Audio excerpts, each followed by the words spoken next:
రాష్ట్ర ప్రభుత్వం కాళేశ్వరం కమిషన్ పేరు మీద కొన్ని లీకుల రూపంలో రిపోర్ట్ మొత్తం బయట పెట్టకుండా వండి వార్చిన ఒక నివేదికను బయటపెట్టారు.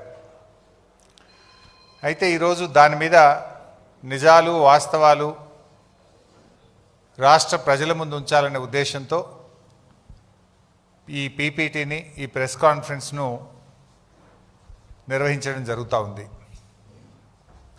గత 20 నెలలుగా రాష్ట్రంలో చూస్తే రేవంత్ రెడ్డి గారు పాలన గాలికి వదిలేసి రాజకీయ కక్ష సాధింపు చర్యలకు పాల్పడుతూ ఉన్నారు.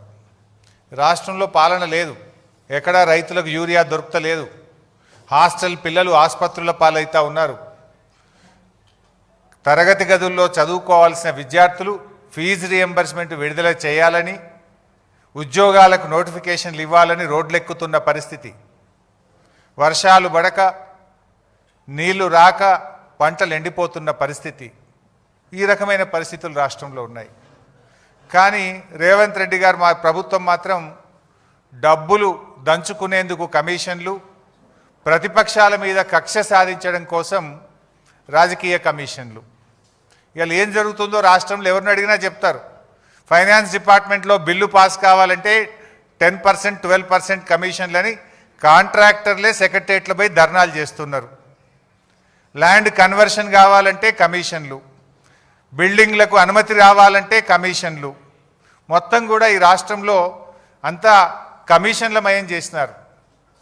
డబ్బులు దండుకోవడానికి కమిషన్లు, ప్రతిపక్షాల మీద మరి కక్ష సాధించడం కోసం మరొక వైపు కమిషన్లు.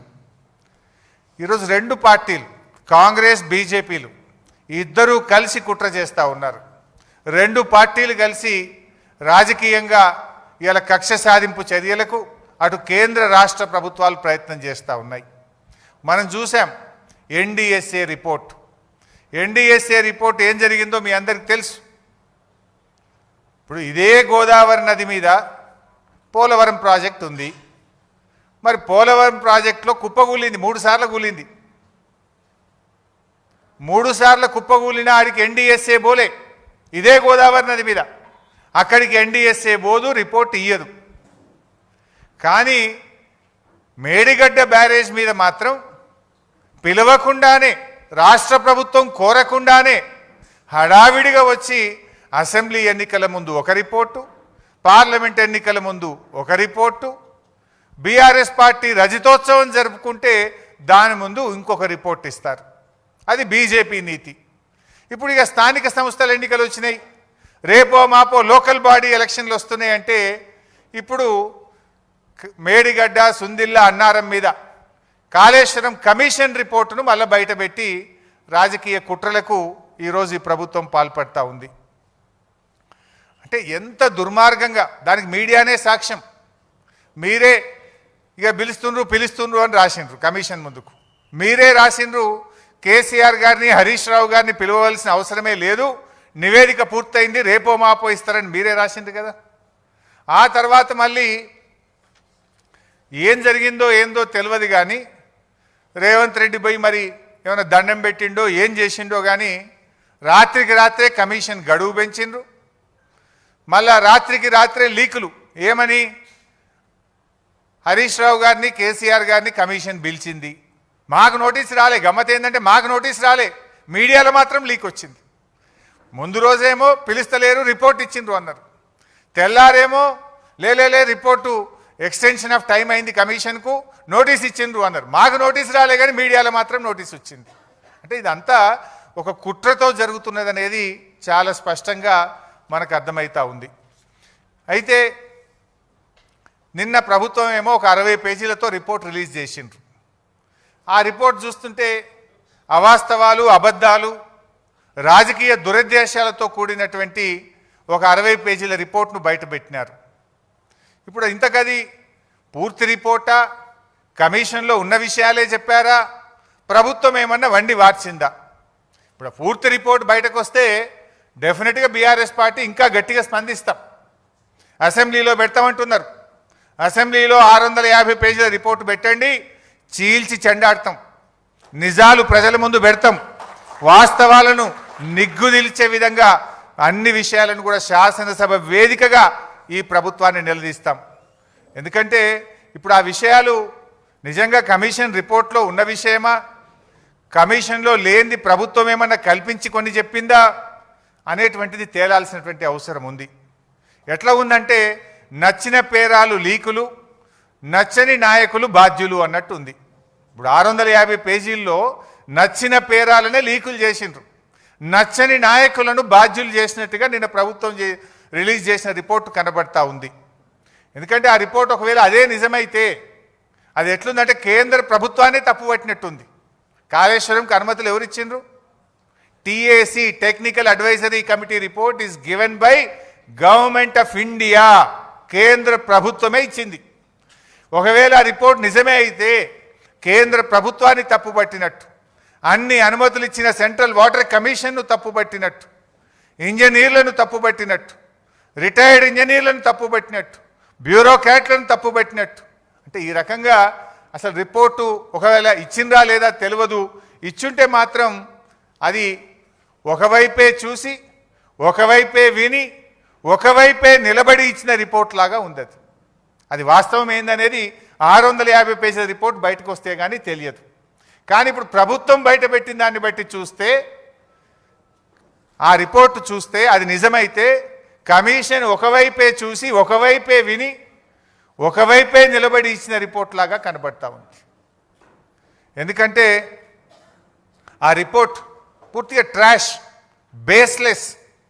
Baseless allegations. ఒక ముఖ్యమంత్రి గారు ఒక ప్రాజెక్టును రివ్యూ చేయడం ఆయన బాధ్యత, అది రాజకీయ జోక్యం ఎట్లయితుంది? రివ్యూ చేయడము, త్వరితగతిన ప్రాజెక్టును పూర్తి చేయడము, ప్రజలకు త్వరితగతిన నీళ్ళు ఇవ్వడం అనేది ఒక బాధ్యతాయుతమైన ప్రభుత్వం చేసే పని. అది రాజకీయ జోక్యం అనరు. It is the responsibility of the chief minister and the government. So ఈరోజు విషయం చూస్తూ ఉంటే, ఈ రిపోర్ట్ను చూస్తూ ఉంటే మరి అదైతే పూర్తిగా ట్రాష్ లాగా ఉంది, బేస్లెస్ లాగా ఉంది. చరిత్రలో ఇట్లాంటి కమిషన్లు రాజకీయ వేధింపుల కోసం చాలా కమిషన్లు రిపోర్ట్లు ఇచ్చినాయి, అవేవి న్యాయస్థానాల్లో నిలబడలేదు. ఇందిరాగాంధీ గారి మీద కూడా అప్పటి జనతా ప్రభుత్వం షా కమిషన్ వేసింది, చంద్రబాబు నాయుడు గారి మీద కూడా కమిషన్లు వేశారు. అనేక కమిషన్లు దేశంలో వచ్చినాయి, ఏ కమిషన్లు కూడా న్యాయస్థానాల ముందు నిలబడలేదు. ఎందుకంటే రాజకీయ దురుద్దేశపూరితంగా ఇచ్చినటువంటి రిపోర్ట్లు న్యాయస్థానంలో నిలబడవు, ప్రజాక్షేత్రంలో నిలబడవు. ఎప్పటికైనా ధర్మమే గెలుస్తుంది, సత్యమే నిలబడుతుంది. అంతే తప్ప ఈ రాజకీయ దురుద్దేశంతో ఇచ్చేటువంటి రిపోర్ట్లు ఎప్పుడు కూడా నిలబడవు. ముఖ్యంగా రేవంత్ రెడ్డి గారి ప్రభుత్వం మనకు తెలుసు, మీకు తెలియదేముంది? కమిషన్ల పేరిట, కేసుల పేరిట రేవంత్ రెడ్డి గారు రెగ్యులర్గా వరుస ధారావాహికలు ఒకటి తర్వాత ఒకటి, ఎలక్ట్రిసిటీ కమిషన్ అంటాడు, కాళేశ్వరం కమిషన్ అంటాడు, లేకపోతే గొర్రెల స్కామ్ అంటాడు, లేకపోతే ఈ కార్ రేసింగ్ అంటాడు, ఏదో ఒకటి పెట్టి తన వైఫల్యాలను కప్పిపుచ్చుకునే ప్రయత్నం. ఆయన ఫెయిల్యూర్స్ మీద చర్చ జరగకుండా, ప్రజలు తిరగబడకుండా లేని కుట్రలను వరుసగా ఒక సీరియల్ లాగా నడుపుతూ ఉన్నాడు. ఆ టీవీలలో కొన్ని సీరియళ్ళు వస్తుంటాయి, జనరల్గా బాగా టాప్ సీరియల్స్ నడుస్తుంటాయి. కార్తీక దీపం అనే సీరియల్ వస్తూ ఉంటుంది. కార్తీక దీపం సీరియల్ రాగానే గుడి గంటలు అనే సీరియల్ వస్తుంది. గుడి గంటలు అయిపోగానే బ్రహ్మముడి అనే సీరియల్ వస్తుంటుంది. అట్లా రేవంత్ రెడ్డి కూడా ఓటెనుకోటో సీరియల్ లెక్క నడుపుతున్నాడు. సీరియల్ కాదు కదా, నిజాలు చెప్పు నువ్వు. ఇవి మొత్తంగా చూస్తే రైతుల ప్రయోజనాలు ఫనంగా పెట్టి కేవలం కేసీఆర్ గారిని వ్యక్తిగతంగా ఆయనని ఇబ్బంది పెట్టాలి, కేసీఆర్ గారిని హింసించాలనేటువంటి ధోరణే తప్ప రైతులకు న్యాయం చేయాలనో ప్రజలకు మేలు చేయాలనేటువంటి చిత్తశుద్ధి ఈ ప్రభుత్వానికి లేకపోయింది. ఎందుకంటే మనం స్పష్టంగా అర్థమవుతుంది, ఇవాళ కాళేశ్వరం ద్వారా నీళ్ళు ఇచ్చే అవకాశం ఉంది. రాష్ట్రంలో వర్షాలు పడక కరువు పరిస్థితులు ఉన్నాయి, పంటలు ఎండిపోతూ ఉన్నాయి. నిన్న మా బీఆర్ఎస్ నాయకులు కన్నెపల్లి పంప్ హౌస్ మోటార్లు ఆన్ చేయండి అని అక్కడికి వెళ్ళారు. మోటార్లు ఆన్ చేసే అవకాశం ఉంది, నీళ్ళు ఇచ్చే అవకాశం ఉన్నా కూడా ఈరోజు కావాలనే రేవంత్ రెడ్డి గారు ఈరోజు నీళ్ళు ఇవ్వకుండా రైతుల్ని ఇబ్బంది పెడుతున్నటువంటి పరిస్థితి ఉంది. మీరు చూస్తే తమ్మిడిహట్టి అని నిన్న చెప్పే ప్రయత్నం చేసిండ్రు. మరి 7 ఏళ్ళు మీరే అధికారంలో ఉన్నారు కదా. 2007 నుంచి 2014 దాకా కాంగ్రెస్ ప్రభుత్వమే అధికారంలో ఉంది కదా. తమ్మిడిహట్టి దగ్గర దమ్మిడి పని కూడా ఎందుకు చేయలేదు? మరి ఇప్పుడు వచ్చి కూడా 2 ఏళ్ళు అవుతుంది. తమ్మిడిహట్టి దగ్గర తట్టెడు మట్టి ఎందుకు ఎత్తలేదు? అసలు తమ్మిడిహట్టి దగ్గర మీరు ఏ బేసిస్లో నిర్ణయించారు? తమ్మిడిహట్టి దగ్గర నీటి లభ్యత లేదు. తమ్మిడిహట్టి దగ్గర వైల్డ్ లైఫ్ చాప్రాల్ అనే వైల్డ్ లైఫ్ ఉంది, శాంచురీ ఉంది. తమ్మిడిహట్టి దగ్గర మహారాష్ట్ర ఒప్పుకోవడం లేదు. మరి ఏ బేసిస్లా? It is a criminal negligence. మీరు ఇవాళ మమ్మల్ని మేడిగడ్డ దగ్గర ఎట్లా పెట్టారు అన్నారు. మేము పెట్టడానికి ఒక బేసిస్ ఉంది, మేము పెట్టడానికి ఒక నివేదిక ఉన్నది. అసలు మీరు తమ్మిడిహట్టి దగ్గర ఎట్లా పెట్టిండ్రు అని నేను అడుగుతా ఉన్నా. ఎన్ని పచ్చి అబద్ధాలు మాట్లాడతారంటే ఈ కాంగ్రెస్ నాయకులు. నాటి నుంచి నేటి వరకు అదే గోబల్స్ ప్రచారం. ఆనాడు మేము మహారాష్ట్రతో కేసీఆర్ గారు ఒక చారిత్రాత్మక ఒప్పందం చేశారు. అటు మేడిగడ్డకు, ఇటు వార్ధా మీద, అటు చెనాకా కొరాటాకు ఒకేసారి 3 అగ్రిమెంట్లు చేసినారు. అంటే ఇచ్చిపుచ్చుకునే ధోరణితో మహారాష్ట్రను ఒప్పించి మెప్పించి 3 అగ్రిమెంట్లు చేశారు. ఆనాడు ఉత్తమ్ కుమార్ రెడ్డి మాట్లాడతాడు. ఏమని మాట్లాడిందంటే, లేలే మేము ఆల్రెడీ 152 మీటర్లకు అగ్రిమెంట్ చేసినాం, నువ్వు ఎట్ట తగ్గించినవు అన్నాడు. ఆనాడు ఎయిర్పోర్ట్లో కేసీఆర్ గారు మాట్లాడారు, ఉత్తమ్ కుమార్ రెడ్డి నువ్వు 152 మీటర్లకు అగ్రిమెంట్ చేసుంటే ఇంకా గంట సేపు నేను ఇన్నే ఉంటా, నువ్వు రా, ఆ అగ్రిమెంట్ నాకు చూపి నేను ఇక్కడ నుంచి రాజ్ భవన్కు పోయి రాజీనామా చేస్తాను. ఆ రోజు కేసీఆర్ గారు సవాల్ చేశారు. ఇది నేను నోటి మాట చెప్తలే, నా వీడియో కూడా మీరు చూడండి కావాలంటే. ఆనాడు కేసీఆర్ గారు బేగంపేట ఎయిర్పోర్ట్లో ఆనాటి ఉత్తమ్ కుమార్ రెడ్డి ఫేక్ మాటలకు, గోబల్స్ మాటలకు ఏ రకంగా సవాల్ విసిరినారో ఒక్కసారి చూద్దాం. ఈ రాష్ట్ర ప్రదేశ్ కాంగ్రెస్ కమిటీ అధ్యక్షుడు ఉత్తమ్ కుమార్ రెడ్డి, ఆయనతో పాటు శాసనసభలో ప్రతిపక్ష నాయకుడు జానారెడ్డి ఇద్దరు కలిసి ఏం మాట్లాడతారు? 152 మీటర్లకు తమ్మిడిహట్టి ఒప్పందం కుదిరింది అని మాట్లాడాడు.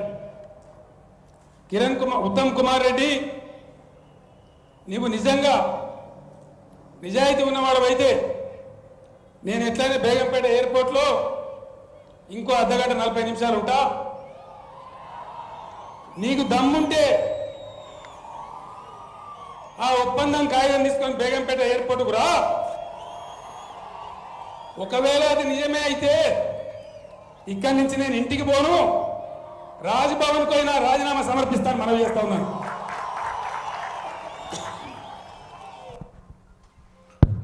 ఆ రోజు 152 మీటర్లకు అగ్రిమెంట్ ఉందని ఆనాటి పిసిసి అధ్యక్షుడు ఉత్తమ్ కుమార్ రెడ్డి మాట్లాడిండు. ఉన్నదా మరి అగ్రిమెంట్? ఈ రోజు వరకు, ఆ రోజు కేసీఆర్ గారు ఓపెన్ ఛాలెంజ్ చేసిండ్రు, ఇయ్యాలటి వరకు కూడా చేయలే. నిజంగా అగ్రిమెంట్ ఉంటే 7 సంవత్సరాలు అధికారంలో ఉండి ఎందుకు తట్టెడు మట్టి కూడా మీరు తవ్వలేదు అంటే అబద్ధపు మాటలు, గోబల్స్ మాటలు. ఆనాడు కేసీఆర్ గారు మంచి పని చేస్తుంటే దాని మీద ఏదో అమృత భాండాగారంలో విషపు చుక్క వేసినట్టు, ఒక మంచి పని జరుగుతుంటే దాన్ని ఒక అబద్ధాలు చెప్పి అనుమానాలు కల్పించేటువంటి ప్రయత్నాన్ని సృష్టించారు. అంటే ప్రజలకు ఉపకారం చేసేది లేదు, కానీ కేవలం ప్రతిపక్షం మీద ప్రతీకారం తీసుకునేటువంటి ఒక ప్రయత్నం. మా ప్రభుత్వం ఏర్పడిన సంవత్సరంలో ఆనాడు గొప్ప విజయాలు సాధించినాం. కేసీఆర్ గారు మొదటి సంవత్సరంలోనే ఎన్నో ఏళ్లుగా రైతులు, పారిశ్రామికవేత్తలు, ప్రజలు ఇబ్బంది పడుతుంటే ఒక్క సంవత్సరంలోనే విద్యుత్ సమస్య పరిష్కారం చేసి 24 గంటల కరెంట్ ఇచ్చి చూపించిండు కేసీఆర్ గారు. మిషన్ కాకతీయతో మొదటి సంవత్సరంలోనే చెరువుల పునరుద్ధరణ కార్యక్రమాన్ని ప్రారంభించింది కేసీఆర్ గారి ప్రభుత్వం. అదేవిధంగా మీడియం ఇరిగేషన్ ప్రాజెక్టులు, అనేక ప్రాజెక్టులు పూర్తి చేసినాం. పెండింగ్ ప్రాజెక్టులను రన్నింగ్ ప్రాజెక్టులుగా మార్చి లక్షలాది ఎకరాలకు నీళ్లు ఇచ్చినాం. మరి నువ్వేం చేసినవే? 2 ఏళ్ళైంది నీ గవర్నమెంట్ వచ్చి. ఒక్క చెరువు దవ్వినవా? ఒక్క చెక్ డ్యామ్ కట్టినవా? ఒక్క కాలువ దవ్వినవా? ఒక్క ఎకరానికన్నా నీళ్ళు ఇచ్చినవా అని నేను అడుగుతా ఉన్నా. మీరు ఎంతసేపు కేసులు పెట్టుడు, కమిషన్లు వేసుడు తప్ప నువ్వు యాన్నన్ను ఒక రైతుకు ఒక్క ఎకరానికి నీ 2 ఏళ్ల పాలనలో నీళ్ళు ఇచ్చినవా అని నేను అడుగుతా ఉన్నా. చేసినావు 2 ఏళ్లలో ఏమైనా చేసినావంటే ఢిల్లీకి కమిషన్ల మూటలు తీసుకుపోయినావు, ప్రతిపక్షాల మీద కమిషన్లు వేసినావు, ఎలక్ట్రిసిటీ కమిషను, కాళేశ్వరం కమిషన్. ఇంతకు మించి నువ్వు చేసింది అయితే ఏం లేదు. ఇవాళ ఎంతసేపు శ్వేతపత్రాల నుంచి కమిషన్ రిపోర్ట్ల దాకా బద్నాం చేసే కుట్ర తప్ప అసలు జరిగింది అయితే ఏం లేదు. నాకు తెలిసి వచ్చే 2 ఏళ్లలో కూడా ఇదేం చేయడు, గిదే ముచ్చట. ఈ వీటి మీదనే సినిమా సీరియల్ నడిపినట్టు నడుపుతాడు తప్ప వీళ్ళు చేసింది లేదు, రేపు చేయగలిగేది కూడా లేదు. ఇవాళ ఒకటైతే మనకు స్పష్టంగా అర్థమవుతుంది, కాళేశ్వరంను పడావు పెట్టాలి, బంకచెర్లకు నీళ్లు జారగొట్టాలి, గింత కనబడుతుంది. ఎందుకంటే అది ఇమీడియట్గా రిపేర్ ఉన్నది 2 పిల్లలు గుంగిపోయినాయి. ఎన్డీఎస్ఏ కూడా చెప్పింది 7th బ్లాక్ను మల్లగట్టు వాడు అని చెప్పింది. అంటే దాన్ని కట్టేది లేదు, నీళ్లు వాడేది లేదు, నువ్వు కట్టద్దు, బంకచెర్లకు నీళ్లు జారాలి, మీ గురువుకు శిష్యరికం గురుదక్షిణ చెల్లించాలి. ఈయన ఇంతకు మించి అయితే కనబడతలేదు. సరే, చరిత్రలో చాలా చూసినాం. ఆ రోజుల్లో బ్రిటిష్ కాలంలో సర్ ఆర్థర్ కాటన్ గారు ఆ రోజు బ్యారేజీలు నిర్మించారు, ధవళేశ్వరం బ్యారేజ్ నిర్మించారు. రైతులకు మేలు జరగాలని ఆయన బ్రిటిష్ ప్రభుత్వంలో కూడా కష్టపడి బ్యారేజ్ నిర్మించి గోదావరి జిల్లాలకు సాగునీరు అందించాడు. ఆ జిల్లాలను సస్యశ్యామలం చేశారు. ఆ రోజుల్లోనే బ్రిటిష్ ప్రభుత్వం కాటన్ మీద కూడా కమిషన్ వేసింది. కాటన్ మీద హెమింగ్టన్ అనేటువంటి కమిషన్ ఒకటి వేశారు. ఆ కమిషన్ 900 ప్రశ్నలు అడిగింది. ఏది బ్యారేజీ కట్టి నీళ్ళు ఇచ్చినటువంటి కాటన్ గారిని 900 ప్రశ్నలు అడిగి చాలా కాలం వేధించింది. కానీ ఏం జరిగింది లాస్ట్కు? ఇప్పటికీ కూడా సర్ ఆర్థర్ కాటన్ గారు ఆ గోదావరి జిల్లాల ప్రజల గుండెల్లో నిలబడి ఉన్నాడు. ఈరోజు కూడా ఆయనని ఇప్పటికి కూడా దేవుళ్లాగా కొలుస్తూ ఉంటారు. నేను ఇప్పుడు ఈరోజు చెప్తా ఉన్నా, డెఫినెట్గా కేసీఆర్ గారు కూడా రేపు చరిత్ర పుటల్లో తెలంగాణ ప్రజల గుండెల్లో శాశ్వతంగా నిలిచిపోతాడు. ముమ్మాటికి కాళేశ్వరం తెలంగాణకు వరప్రదాయినే, తెలంగాణ భవిష్యత్తుకు ఒక గుండెకాయ లాంటిది కాళేశ్వరం ప్రాజెక్ట్. కోర్స్ ఈ విషయం రేవంత్ రెడ్డి కూడా తెలుసు. నేను జోక్ చేస్తలేను, సీరియస్గా అంటున్నా. ఎందుకు ఈ మాట అంటున్నా చెప్పాలనా? కాళేశ్వరం కూలిందనేది ఆయన్నే. మొన్న యాదాద్రి జిల్లాలో పోయి గంధమల్ల కొబ్బరికాయ కొట్టిండా లేదా? గంధమల్ల ఏంటిది? Continuation of Kaleshwaram. మరి కూలిందనేది నువ్వే, గంధమల్ల ప్రాజెక్ట్ కొబ్బరికాయ కొట్టేది నువ్వే. కూలిందనేది నువ్వే, మూసీకి నేను కాళేశ్వరం నీళ్లు మల్లన్న సాగర్ నుంచి తెస్తా అని 6,000 కోట్ల రూపాయలకు టెండర్లు ఫైనల్ చేసినావా లేదా? మరి కాళేశ్వరం కూలిందంటావు, కాళేశ్వరం నీళ్లు 6,000 కోట్ల రూపాయలతో తెచ్చి మూసీలో పోస్తా అని టెండర్లు ఎట్లా ఫైనల్ చేస్తావు బిడ్డ? అంటే నువ్వు అబద్ధాలు చెప్తున్నావు, గోబలు చెప్తున్నావు. సో ఎప్పటికైనా కేసీఆర్ చేసిన నిర్ణయం తన కోసం కాదు, 100 ఏళ్ల రాష్ట్ర భవిష్యత్తు కోసం ఆలోచించి కేసీఆర్ గారు మల్లన్న సాగర్ లాంటి ప్రాజెక్టులను, కాళేశ్వరం ప్రాజెక్టును వారు నిర్మించడం జరిగింది.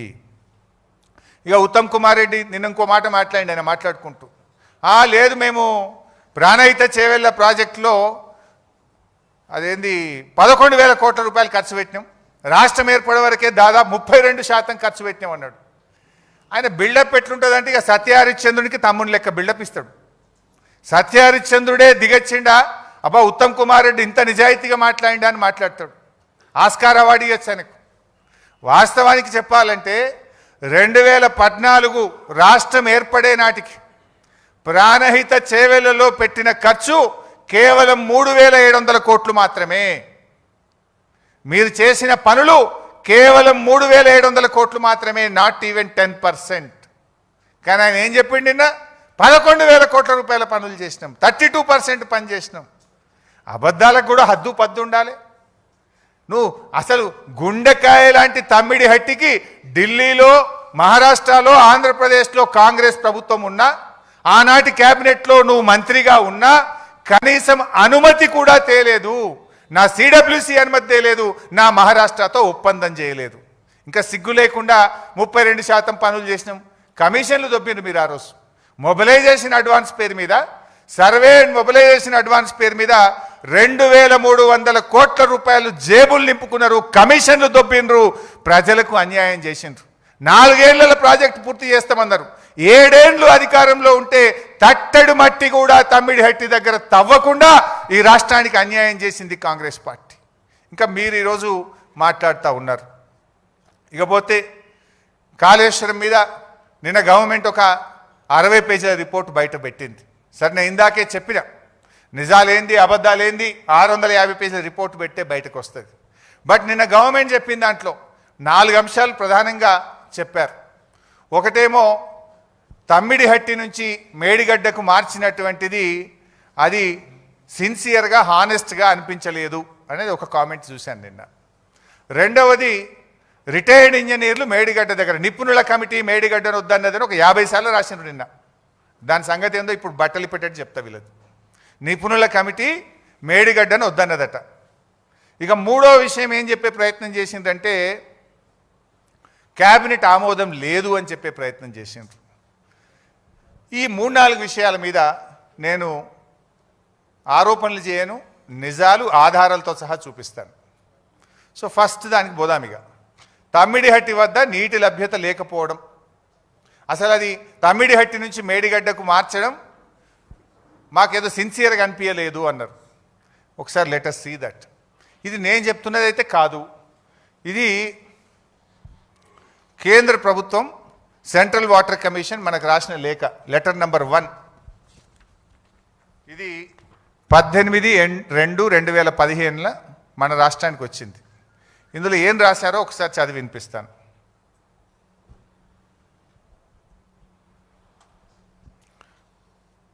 There is a spillage of water during monsoon period, especially during the high water stages. It has been estimated that approximately 70.2 TMC of water is spilling, corresponding to 75% dependable year based on proposed pumping provision for the submitted proposal. In case there arises a need to release of ecological flows as one of the condition in general being imposed nowadays by MOEF, wherein 30% monsoon flows, 25% non-monsoon flows and 20% in lean season corresponding to 75% dependable year is being advocated to be released. Under such circumstances, the proposed diversion of 160 TMC of water may not be available for utilizations. The strategy to meet out planned utilizations under such circumstances may be clearly brought out. చాలా స్పష్టంగా మీరు ecological flows release చేయాలనేది కేంద్ర పర్యావరణ శాఖ నిబంధన ఉంది. దాని ప్రకారంగా విడుదల చేస్తే మీకు 160 TMCల నీళ్లు ఉండవు అని 18 ఫిబ్రవరి 2015 ఒక లేఖ వచ్చింది. తర్వాత ఇంకొక లేఖ వచ్చింది 4th మార్చ్ 2015. ఇవి మనవి కావు, కేంద్ర ప్రభుత్వం సెంట్రల్ వాటర్ కమిషన్ రాసిన లేఖ. ఇది letter front page and I will read out the comments. చాలా డీటెయిల్గా చెప్పినారు కానీ నేను సింపుల్గా చెప్పే ప్రయత్నం చేస్తా, time. As evident from detailed water availability studies carried out by the project authorities and this office in last few years, the net water availability at the barrage location is about 165 TMC at 75% dependability, which includes perceived surpluses from the share of upper riparian states of 63 TMC. ఇప్పుడు ఏదైతే 165 TMCల నీళ్లు ఉన్నాయని మనం అనుకుంటున్నామో, పైపెరగ బాబు 165 TMCల నీళ్లు ఉన్నాయంటున్నామో, అందులో ఎగువ రాష్ట్రాలకు కేటాయించబడిన 63 కూడా కలిపి ఉన్నాయి. ఎగువ రాష్ట్రాలకు కేటాయించబడిన 63 అందులో ఉన్నాయి. ఒకవేళ 63 వాళ్ళు తీసుకుంటే మీకు మిగిలేది 102 TMCలు మాత్రమే అని చెప్పిండ్రు స్పష్టం. అది చెప్పడమే కాక ఇంకో మాట అన్నారు అందులో. It is seen from the master plans of upper riparian states that the planned utilizations are more than 75% availability as indicated below అని చాలా స్పష్టంగా చెప్పిండ్రు. అంటే ఎప్పుడైనా నది నీళ్లను 100 TMCలు ఉంటే 75% డిపెండబిలిటీ, 75% ప్రామాణికంగా తీసుకుంటారు. ఆ 75% తీసుకున్నప్పుడే 63 పై వాళ్ళవి ఉన్నాయి. కానీ పైన రాష్ట్రాలు 75% కంటే ఎక్కువ వాడుతున్నారు. అంటే 63 కంటే ఇంకెక్కువనే మీకు ఉండవు అని చెప్పిండ్రు. చెప్తూ దాని డయాగ్రామ్ మొత్తం నేను అందులో పెట్టలేదు కానీ ఇట్లా క్లియర్గా ఏ బేసిన్లు ఎట్టెట్లా వాడుతున్నారు, G7, G8, G9లో వాళ్ళకి కేటాయించబడింది ఎంత, అంతకంటే ఎక్కువ ఎలా వాడుతున్నారో కూడా స్పష్టంగా చెప్పడం జరిగింది.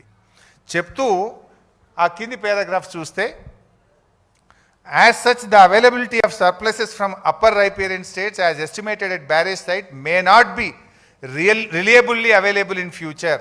The project are advised to review the quantum of divertible water flows from Pranahita barrage site considering the overall availability at the location.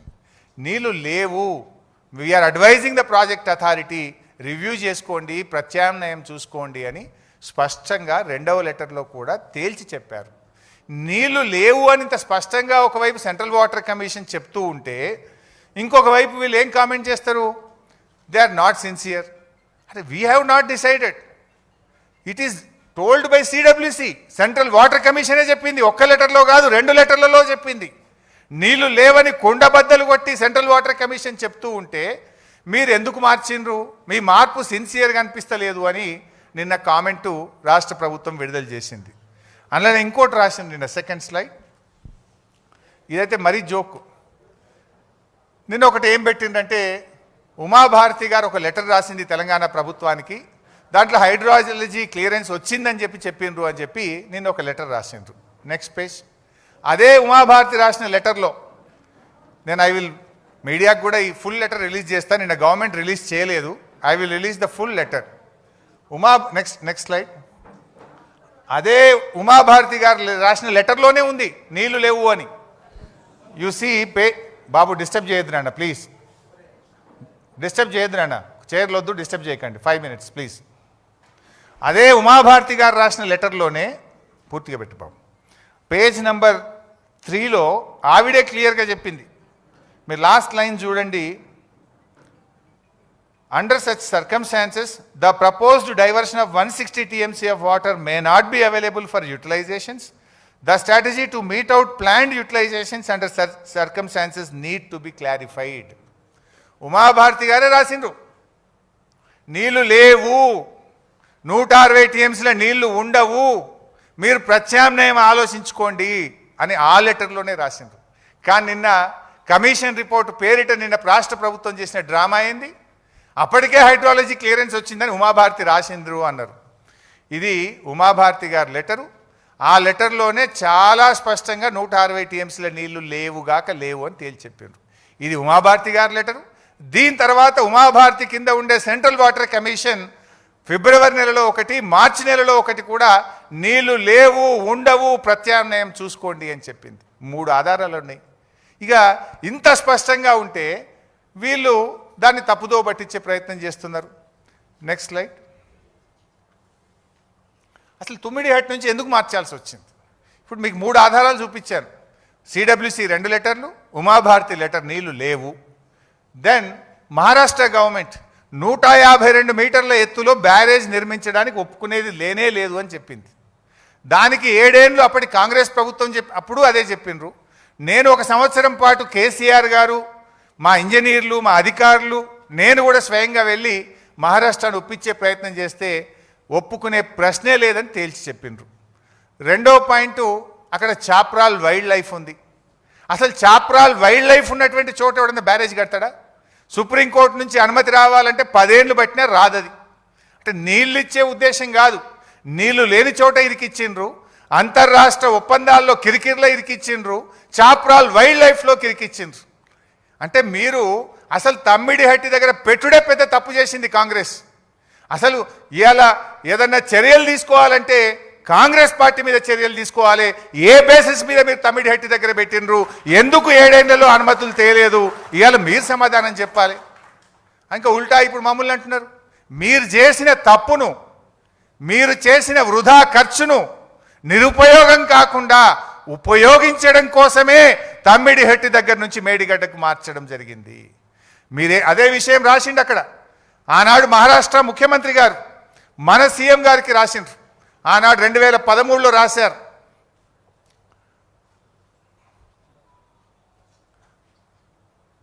At this full reservoir level 152 meters, about 2099 hectares of land from 22 villages of district Chandrapur and 8 villages of district Gachiroli is likely to be submerged and this is the main cause of unrest among the farmers in the area. It is also requested that Andhra Pradesh government should not proceed with unilaterally decided layouts and control levels, as it may lead to unfruitful expenditure. నీ సొంతగా 152 మూటర్ల ఎత్తు నిర్ణయించుకొని నీ ఇష్టం ఉన్నట్టు పనులు చేస్తే నువ్వు పెట్టే ఖర్చు వృధా అవుతుంది, దండగైతుంది. నువ్వు వెంటనే ఆపుకో, రివ్యూ చేసుకో అని హెచ్చరిస్తూ మహారాష్ట్ర ముఖ్యమంత్రి మనకు రాసిండు. ఇది మీరు చేసిన తప్పు. మహారాష్ట్రను ఒప్పించకుండా, నీళ్లున్నాయా లేవా చూడకుండా, వైల్డ్ లైఫ్లో ఇరికిచ్చి తెలంగాణకు ద్రోహం చేసింది కాంగ్రెస్ పార్టీ. మీరు చేసిన తప్పును సరిదిద్దడం కోసం కేసీఆర్ గారు దాన్ని మేడిగడ్డకు మార్చడం జరిగింది. ఇవాళ శిక్షించాల్సి వస్తే, చర్యలు తీసుకోవాల్సి వస్తే యూనిలాటరల్గా ఏకపక్షంగా మీరు తమ్మిడిహట్టి దగ్గర పెట్టి తప్పు చేసిన మిమ్మల్ని శిక్షించాల్సినటువంటి అవసరం ఉంది. నెక్స్ట్, అండ్ ఇంకొక ఆధారం మీకు. ఇప్పుడు ఏమంటున్నారు వీళ్ళు, లేలే మీరు తప్పు చేసిండ్రు, తమ్మిడిహట్టి నుంచి ఎందుకు మార్చిండ్రు అన్నారు. ఒకవేళ మేము తప్పు చేస్తే సిడబ్ల్యూసి ఎందుకు ఒప్పుకుంటుందండి? If we are at fault, why CWC is agreed? మేమేం దాయలే. ఇప్పుడు కాళేశ్వరం డిపిఆర్ను కేంద్ర ప్రభుత్వానికి పంపినాం. కేంద్ర ప్రభుత్వం 11 అనుమతులు ఇచ్చింది మాకు. ఆ డిపిఆర్లో కూడా స్పష్టంగా చెప్పినాం. ఏం చెప్పినామో కూడా ఒక్కసారి చూడండి. కాళేశ్వరం డిపిఆర్లో మనము కేంద్ర ప్రభుత్వానికి మాకు అనుమతుల కోసం రాస్తాం. దాదాపు 11 అనుమతులు రావాలి ఢిల్లీ నుంచి. మన డిపిఆర్ను కేంద్ర ప్రభుత్వానికి సబ్మిట్ చేసేటప్పుడు కూడా దాంట్లో ఏం రాసినాము, there has been reservation of CWC about the availability of required 160 TMC of water at earlier proposed diversion site Tummidihatti, and hence the success of the scheme in meeting its water demand was questioned by them. CWC ఆడ నీళ్లు లేవని చెప్పింది, ఆడ కడితే మీకు నీళ్లు రావని చెప్పింది, కానీ అనే విషయాన్ని మనం డిపిఆర్లోనే రాసాం. Next page. ఇక్కడ కూడా కొంచెం పెద్దగా right. Further it may be worth while to mention the CWC has cautioned that the net water availability of 165 TMC may reduce further by 63 TMC in case of full utilization of its share by the upstream state. In the scenario, the maximum quantity which can be delivered will reduce from 130 TMC to 67 TMC even for 150 days pumping. Therefore, in case అని రాసినాం. అంటే మన డిపిఆర్లోనే ఏం రాసినాం, if we are wrong, Kaleshwaram డిపిఆర్ను కేంద్ర ప్రభుత్వానికి ఇచ్చినాం. ఆ డిపిఆర్లోనే రాసినాం, మీరే మార్చమని చెప్పిండ్రు, మీరే అక్కడ నీళ్లు లేవని చెప్పిండ్రు. మరి అక్కడ రేపు 130 కాదు 67 TMCలు కూడా వచ్చే పరిస్థితి లేదు అని డిపిఆర్లోనే రాసినాం కదా. Nothing is secret. It was openly discussed and shown in Kaleshwaram DPR. చాలా స్పష్టంగా రాసినాం. ఇదంతా కూడా అందులో మెన్షన్ చేసినాం. Next, second at side page చూపినాను, దిస్ వన్. ఇదంతా కూడా కాళేశ్వరం డిపిఆర్లో మీరు చూడొచ్చు. కింద ఒక్కొక్కసారి చూపిస్తే వాల్యూమ్ 1, ఇక్కడ volume 5 chapter 1 executive summary page 1 to 5. ఇది డిపిఆర్లో ఉంటుంది. ఇది ఓపెన్ వెబ్సైట్లో ఉంటుంది. రాష్ట్ర ప్రభుత్వం దగ్గర ఉంటుంది, కేంద్ర ప్రభుత్వం దగ్గర ఉంటుంది. ఇది డిపిఆర్, ఇది ఓపెన్ పబ్లిక్ డాక్యుమెంట్. మనం ఈ డిపిఆర్లో కేంద్ర ప్రభుత్వానికి చెప్పాం, irrigation department have formulated Annaram and Sundilla barrages in addition to Medigadda barrage for the purpose of lifting required quantum of water from Godavari river and to link to Sripada Ellampalli project, subsequently diverting the water to Midmane reservoir and other reservoirs. ఇంత స్పష్టంగా ఆడ నీళ్లు లేవని చెప్పిండ్రు, ప్రత్యామ్నాయం చూసుకోమని చెప్పిండ్రు. అందువల్ల మేము మార్చినాం. మీరే చెప్పిండ్రు అక్కడ 130 కూడా రావు నీళ్ళని. అందువల్ల మేము ఇట్లా మేడిగడ్డ, అన్నారం, సుందిల్ల కట్టి ఎల్లంపల్లికి తీసుకుపోతున్నాము అని డిపిఆర్లో పెట్టి కేంద్ర ప్రభుత్వానికి పంపినాం. వేర్ ఈజ్ సీక్రెట్ ఇన్లా? Is it not sincere? Is it not honest? మీరు సిన్సియర్ లేరు, హానెస్ట్ లేరు అంటే we are open, we are very much sincere, we are very much honest to give water to the farmers. Next, ఇవి పర్మిషన్స్. మరి నిజంగా నీళ్ళు మనం తమ్మిడిహట్టి నుంచి మేడిగడ్డకు మార్చినాం. ఎందుకు మార్చినామో డిపిఆర్లో చెప్పినాం. చెప్పిన తర్వాతనే ఇన్ని అనుమతులు ఒక సంవత్సరంలో hydrology 30/10/2017, inter state matters 3/11/2017. Construction machinery 24 November 2017. Irrigation planning 11 May 2018. Cost appraisal 1 May 2018. Central soils 21 May 2018. Ministry of environment and forest 24 November 2017. Central ground water 21 November 2017. Tribal welfare ministry 30 January 2023. Technical advisory committee meeting 14 June 2018. ఇన్ని 11 అనుమతులు మనం సాధించాం. Ministry of environment అది government of India, technical advisory committee it is government of India, rest of the permissions is central water commission. ఇంత స్పష్టంగా కాళేశ్వరంకు అన్ని అనుమతులు, ఈ దేశంలో ఏ అనుమతులు అయితే తీసుకోవాలనో అన్ని అనుమతులు కాళేశ్వరం ప్రాజెక్టుకు తీసుకోవడం జరిగింది. సో నిజంగా మనం సిన్సియర్ లేకపోతే ఎట్లా ఇస్తుంది కేంద్ర ప్రభుత్వం? అంటే ఎవరిని తప్పుపడుతుంది కమిషన్? కేంద్ర ప్రభుత్వాన్ని తప్పుపడుతుందా? సెంట్రల్ వాటర్ కమిషన్ను తప్పుపడుతుందా? ఎవరిని తప్పుపడుతున్నారు? బ్యూరోక్రాట్లను తప్పుపడుతున్నారా? అంటే రాజకీయమైనటువంటి దాంతో మీరు తప్పుపట్టుకుంటూ పోతే ఎవరి పరువు పోతుంది రేపు? ఇంతకంటే ఫ్యాక్ట్స్ ఏం కావాలి?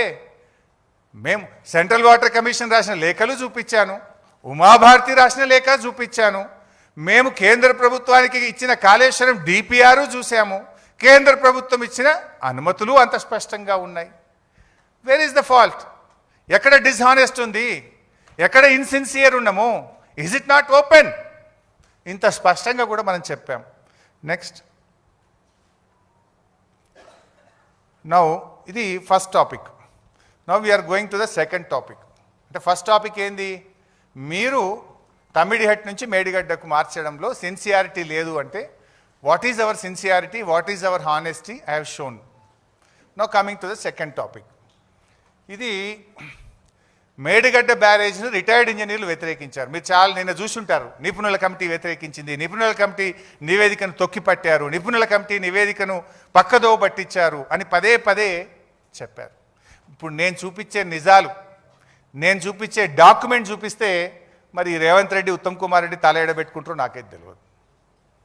ఇది this is official document what I'm going to show. ఇది ఒక అఫీషియల్ డాక్యుమెంట్ని ఇవాళ మీ ముందు పెడతాను. చిన్నగా జయబాబు.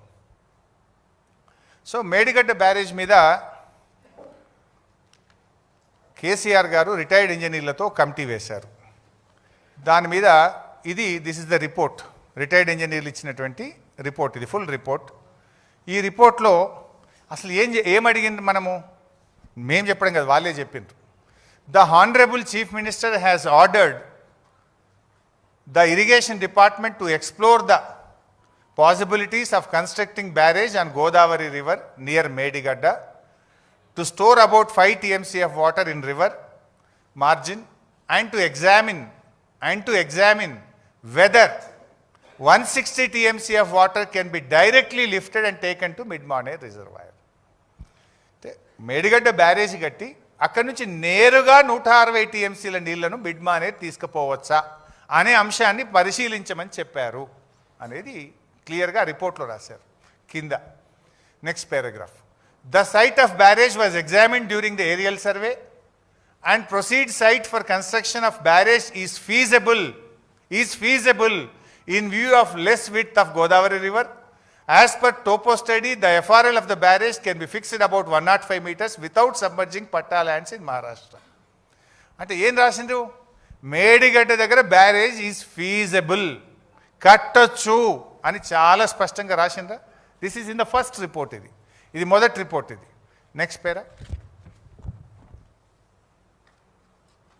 Next para slide. దాంట్లో ఏం రాసిండ్రు అదే రిపోర్ట్లో? The proposed alignment of tunnel and gravity canal are passing through coal belt area, Tadicherla coal block and Singareni open cast mines. Due to the presence of coal belt area in the alignment, execution of either tunnels or gravity canals may not be possible. ఏది possible కాదన్నారు? మేడిగడ్డ కట్టొచ్చు అని చెప్పిండ్రు. Second వస్తే ఏమన్నారు? మేడిగడ్డ నుంచి నేరుగా మిడ్-మానేర్కు తీసుకుపోవడానికి మధ్యలో సింగరేణి ఉంది, కోల్ బెల్ట్ ఉంది, ఆ టనళ్ళు నిలబడవు, ఇది సాధ్యం కాదు అని చెప్పిండ్రు. సాధ్యం కాదన్నది ఏంటిది? Medigadda to mid Maner direct pumping సాధ్యం కాదు అన్నారు. ముందు పారాగ్రాఫ్లో ఏమన్నారు? మేడిగడ్డ ఈజ్ ఫీజిబుల్, కట్టొచ్చు అని చెప్పారు. నెక్స్ట్, అయితే ఈ రిటైర్డ్ ఇంజనీర్లను, ఈ ఎక్స్పర్ట్స్ కమిటీని కమిషన్ కూడా పిలిచింది. మీరు ఒక రిపోర్ట్ ఇచ్చింది కదా, ఆ రిపోర్ట్ మీద మీ అభిప్రాయం ఏందని జస్టిస్ ఘోష్ కమిషన్ ఈ ఎక్స్పర్ట్స్ కమిటీని పిలిచింది. ఎక్స్పర్ట్స్ కమిటీ ముందుకు పోయి వాళ్ళు నిజాలు చెప్పారు. చెప్పడమే కాదు, వ్రాతపూర్వకంగా అఫిడవిట్ కూడా ఇచ్చారు. They have given in an affidavit to the commission. నేను కమిషన్కి ఒక లెటర్ పెట్టినా. ఈ ఎక్స్పర్ట్స్ కమిటీ ఏమి రిపోర్ట్ ఇచ్చింది, I want the copy of the experts committee అని అడిగాను. దాని మీద నాకు reply, secretary from honourable Ghosh commission to mister Harish Rao. ఏం రాసిందనలా? This is with reference to your letter dated nil requesting to furnish a copy of affidavit submitted by the committee of retired engineers constituted under GO number so and so. మీరు ఆ copy అడిగినరు, నేను పంపిస్తున్నా అని రాసింది. As directed by honourable justice commission of enquiry on Kaleshwaram project, I'm here with enclosing copy of the note submitted by the members of the said committee to the honorable justice along with the copy of their report. మీకు ఆ copy ఇస్తున్నా అని సంతకంతో 6 June 2025 నాడు I got the copy. Next, this is the letter. చూసిండ్రా పైన దాని మీద office of the commission of enquiry on Kaleshwaram project 25/6/2024 stamp కూడా ఉన్నది. ఇది నాకు వాళ్ళు అఫీషియల్గా ఇచ్చిన copy. This is not my story. ఇందులో ఏం చెప్పిండ్రు వాళ్ళు? ఉండి అంత మరీ ఎక్కువ పెద్దగా చేస్తున్నావు లేకపోతే మరీ చిన్నగా చేస్తున్నారు బిడ్డ, మొత్తం పిక్చర్లో స్టార్ట్ చూసుకో, మొత్తం ఉండని పిక్చర్లో.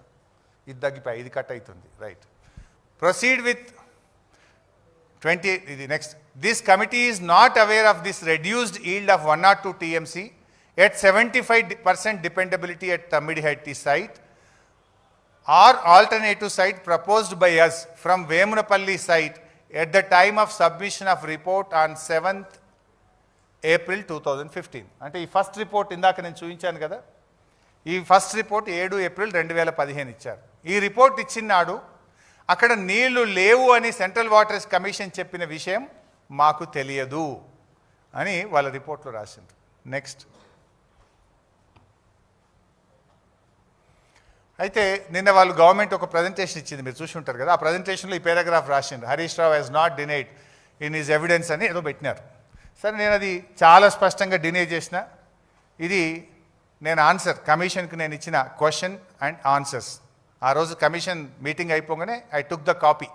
ఇట్లా ఏమన్నా అబద్ధాలు చెప్తారని ఎందుకు అడిగితే కాపీ కూడా తెచ్చుకున్నా. నేనేం ప్రశ్న అడిగినరు, నేనేం సమాధానం ఇచ్చినో కూడా కమిషన్ సంతకంతో తెచ్చుకున్న కాపీ ఇది. దీంట్లో ఆ రోజు క్వశ్చన్ అడిగితే కూడా నేను స్పష్టంగా ఇక్కడ ఉంది ఆన్సర్. నన్ను ఏం అడిగినరు, the expert committee under GO 28, do you wish to say anything? Yes. The expert committee was given a responsibility to take the water from Medigadda to Midmaner. The committee said that it is not possible and cannot directly from Medigadda to Midmaner అని చెప్పడం జరిగింది. అని చెప్పి ఒక copy కూడా, I request to refer the para 3 page 6 of the report of the expert committee అని నేను ఆ రిపోర్ట్ కాపీ కూడా సబ్మిట్ చేసిన. రిపోర్ట్ కాపీ కూడా చూడండి, మార్క్డ్ యాజ్ XC391. నేను ఇచ్చిన కాపీ కూడా అందులో ఇంక్లూడ్ చేసి రికార్డులో పెట్టి ఇచ్చినాను ఆ రోజు. So it's very clear. నేనేం చెప్పిన ఆ రోజు, మేడిగడ్డ నుంచి మిడ్మానేర్ డైరెక్ట్గా సాధ్యం కాదు అని వాళ్ళు చెప్పిండ్రు అని చెప్పిన. ఇది అఫిడవిట్లో నెక్స్ట్ పేజ్, వాళ్ళు ఇచ్చిన అఫిడవిట్లో next page.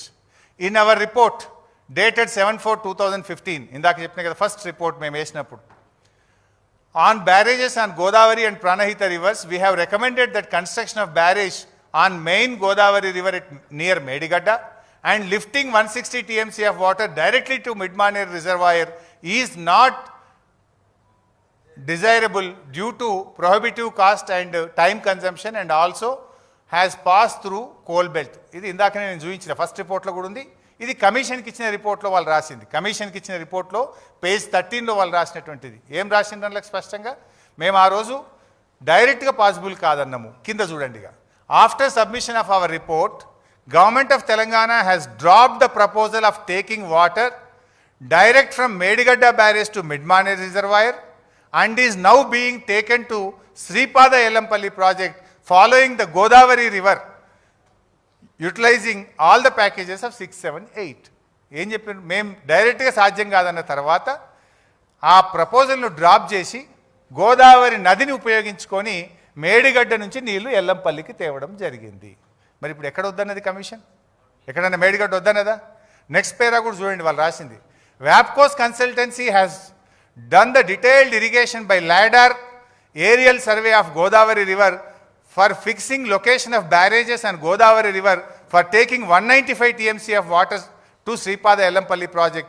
Based on the recommendations, 3 barrages, Medigadda, Annaram and Sundilla sites were finalized and the entire system is renamed as Kaleshwaram project. ఇది నేను చెప్తలేను, ఎక్స్పర్ట్స్ కమిటీ కాళేశ్వరం కమిషన్కు చెప్పిన రిపోర్ట్. అండ్ ఈ రిపోర్ట్ నేను ఎక్కడి నుంచో తేలేదు, కమిషన్ నుంచి అధికారికంగా తీసుకొని నేను మీ ముందు పెట్టడం జరుగుతుంది. సో ఇవాళ it is very clear, experts కమిటీయే చెప్పింది. మేము రిపోర్ట్ ఇచ్చిన తర్వాత మా రిపోర్ట్ను ఆధారంగానే డైరెక్ట్ లిఫ్టింగ్ బంద్ చేసిండ్రు, గోదావరి నది ద్వారా 3 బ్యారేజీలు కట్టి ఎల్లంపల్లికి నీళ్లు తెచ్చిండ్రు అన్నారు. కానీ నిన్న రిపోర్ట్లో ఒక 20 పేజీల్లో ఏం రాసిండ్రు? ఎక్స్పర్ట్స్ కమిటీ రిపోర్ట్ తొక్కిపట్టిండ్రు, ఎక్స్పర్ట్స్ కమిటీ రిపోర్ట్ను పట్టించుకోలేదు, దాన్ని ఏదో ఇది చేసిండ్రు అని రాసిండ్రా లేదు? నేను ఒక 10 జాగాలు రాసిండ్రు. సో ఎక్స్పర్ట్ కమిటీ వాళ్ళే చెప్పిండ్రు, ఎక్స్పర్ట్సే. ఎవరికి చెప్పిండ్రు? కమిషన్కే చెప్పిండ్రు, నోటి మాటగా చెప్పిండ్రు, అఫిడవిట్ రూపంలో చెప్పిండ్రు. ఆ ఇచ్చిన అఫిడవిట్నే ఇలా మీ ముందు కూడా పెడుతున్నా. అంత స్పష్టం. ఇంకోటి ఏం మాట్లాడతారు? లేలే మేడిగడ్డ ఇదంతా కేసీఆర్ నిర్ణయం చేసిండు, హరీష్ రావు నిర్ణయం చేసిండు అన్నారు. ఇక్కడ ఏం చెప్పిండ్రు?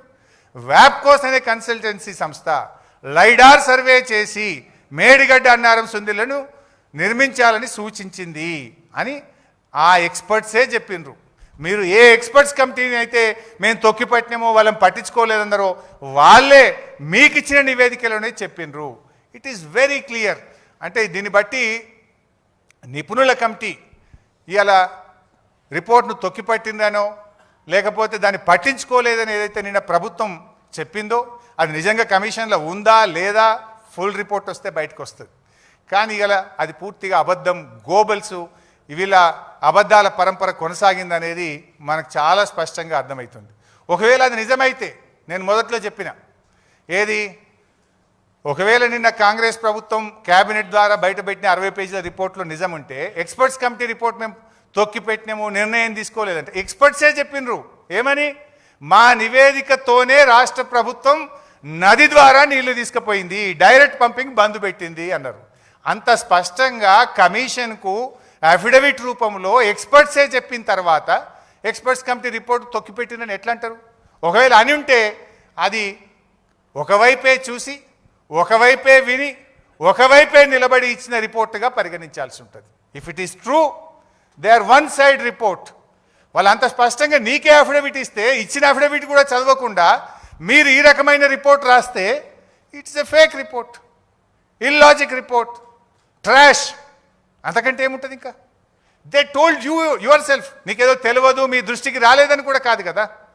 They have given the affidavit to the commission and the affidavit is given by the commission to me. నాకు అది ఇచ్చిందే కమిషన్ ఇచ్చింది, ఇంతకంటే ఇంకేం ఆధారం కావాలి? ఇప్పుడు చెప్పండి, నేను అంటున్నా, ఇప్పుడు కమిషన్ అబ్జర్వేషన్ శుద్ధ తప్ప లేదా ఇంటెన్షనల్లీ రాష్ట్ర ప్రభుత్వం ఏమన్నా కమిషన్ను తప్పుదో పట్టించిందా? ఇది తేలాలి ఇప్పుడు. Either commission was misguided by the state government or commission itself, they are misguided or intentionally they reported. It has to come out. Next.